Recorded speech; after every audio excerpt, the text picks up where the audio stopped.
차상병 순직 사건과 관련해 항명 혐의 등으로 기소된 박정훈 전 해병대령에 대한 1심 선고가 오늘 내려집니다.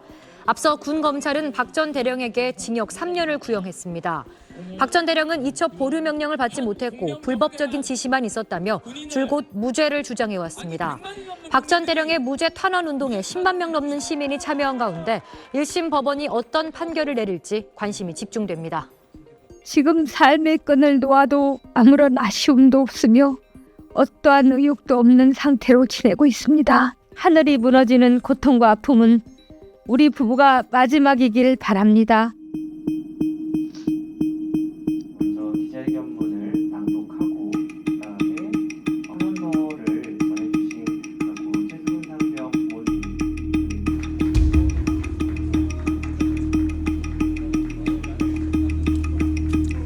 박정훈 대령 심탄원서 당일 촬영이 될지 아니면 다음 날 촬영이 될지. 탄원서 존경하는 재판장님, 여러 업무로 바쁘실 텐데 살펴주시기를 요청드리며 탄원서를 올립니다. 저는 2023년 7월 19일 경북 예천군 내성천 보문교 일대에서 집중호우로 인한 실종자 수색 작업 중 급류에 휩쓸려 순직한 해병대 고 최수근 상병의 부모입니다. 그동안 저희 최수근 상병 유가족들은 모든 일이 순리대로 잘 진행되어 철저한 조사의 결과를 토대로 완벽한 안전 대책을 세우기를 고대하였으나 언론을 통해 도저히 이해할 수 없는 논란들을 보면서 참으로 애통하고 고통스럽고 참담한 심정으로 살아가고 있습니다.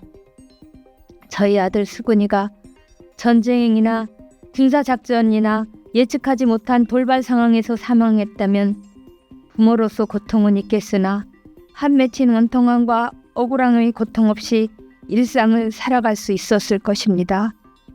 유원지에서 오리매만 타도 만약을 대비해서 구명조끼는 반드시 착용합니다. 수근이 사망 당시 몇 주 전부터 전국적인 폭우로 인해 인명 재산 피해가 많이 발생한 국가적인 비상 상황으로 TV뉴스가 연일 재난안전방송을 편성하여 전국적인 피해 상황을 실시간 방송하였고 재난안전 문자가 하루에도 수십 번씩 전 국민의 휴대폰에 발송되었으며 수근이가 사망하기 4일 전에 오송 지하차도에서 폭우로 제방이 무너져 침수 사고가 발생, 14명이라는 무고한 인명이 희생되는 참사가 발생하기도 했습니다. 특히 예천 지역은 폭우로 인한 피해가 전국에서 가장 심했던 곳으로 해병대 장갑차조차도 흙탕물과 빠른 유속 때문에 5분을 못 버티고 철수할 만큼 모든 게 위험한 상황이었습니다.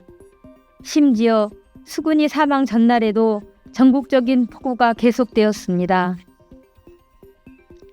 누구나 위험이 예측이 가능했고 안전장비를 갖추고 위험에 대비할 수 있는 시간이 충분히 있었습니다. 그럼에도 불구하고 왜 무슨 이유로 지휘관들이 흔해 빠진 구명조끼 하나 착용하라는 지시를 하지 않아 어린 병사를 죽음에 이르게 만들고 한 가정을 파괴하며 말할 수 없는 고통에서 빠져나오지 못하는 상태로 살게 만들었는지 지금도 저희 상식으로 도무지 이해할 수가 없습니다.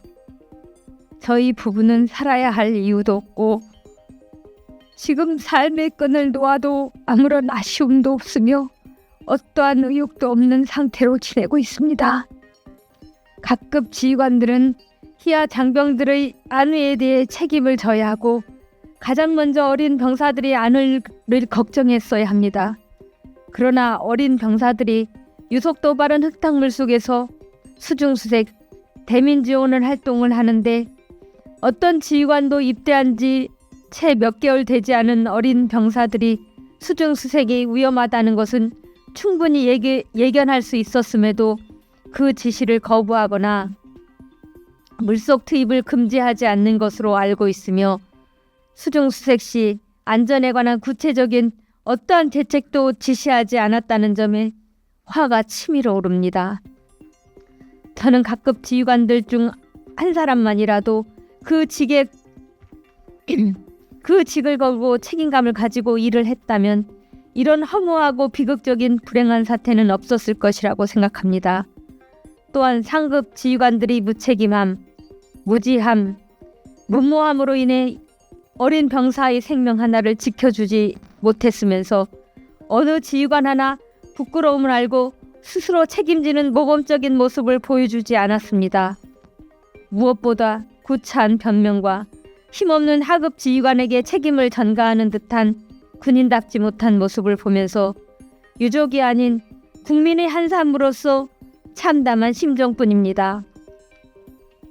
이처럼 이미 위험이 예고된 장소에 어린 병사들을 보내면서 흔해 빠진 구명조끼 하나 안전에 관한 지식도 하지 않아 억울하게 죽게 만든 무능하고 무책임한 지휘관을 조사해서 책임을 묻고 오직 더 이상 군에서 억울한 허망한 죽음이 다시는 있어서는 안 되겠다는 우국춘정의 심정으로 본인의 모든 안락함을 포기하고 저희 부부의 하나뿐인 아들 수근이 사망 사건을 조사하다가 이루 말할 수 없는 모진 고통을 겪고 계신 박정훈 전 수사단장과 그분 가족들을 생각하면 우리 부부는 죄인 아닌 죄인의 심정으로 하루하루를 살아가고 있습니다.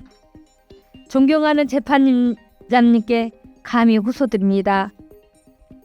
과실이 있는 지휘관에게 책임을 물으려 한 수사단장을 처벌을 한다면 앞으로 철저한 안전대책을 세울 수 없게 되고 그렇게 되면 또 다른 누군가의 사랑하는 아들이 희생이 되어 그 가정은 풍비박산나고 부모는 평생 고통 속에 살아가게 될 것입니다. 무고한 피해자들이 계속 발생할 수밖에 없을 것입니다. 하늘이 무너지는 고통과 아픔은 우리 부부가 마지막이길 바랍니다. 군에 복무 중인 장병들과 앞으로 군에 입대할 청년들 그리고 그들의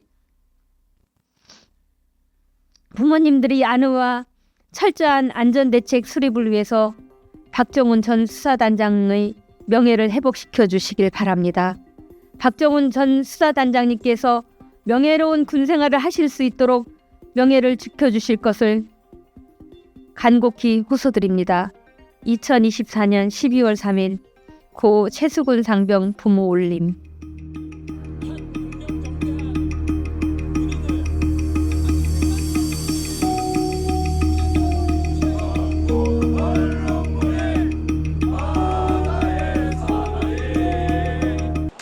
해병대 입대 동기 등의 응원을 받으며 군사법원에 출석한 박정훈 전 해병대 수사단장은 결백을 주장했습니다.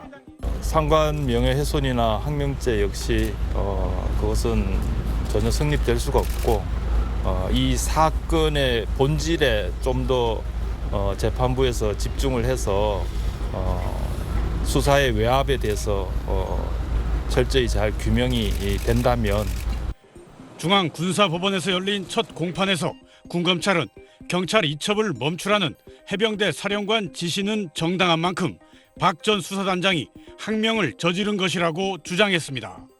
박 전 수사단장은 불법적 지시에 어떻게 할지 고민하다 경찰 이첩만이 불법을 하지 않는 유일한 길로 생각했다며 국가안보실로부터 수차례 이해할 수 없는 지시를 받았다고 반박했습니다. 항명이냐 외압과 부당한 지시였느냐를 놓고 첫 공판부터 군 검찰과 박정훈 전 수사단장 측은 치열한 법리 논쟁을 벌였습니다. 재판부는 전 국방장관 보좌관인 박진희 육군소장, 해병대 사령관과 부사령관 등 12명을 증인으로 채택했습니다. 다음 재판부터는 해병대 지휘부가 증인으로 줄줄이 출석할 예정인데 박 전 수사단장과 책임 공방을 벌일 수밖에 없어 해병대 기강과 사기 저하를 우려하는 목소리가 나오고 있습니다. SBS 김태훈입니다.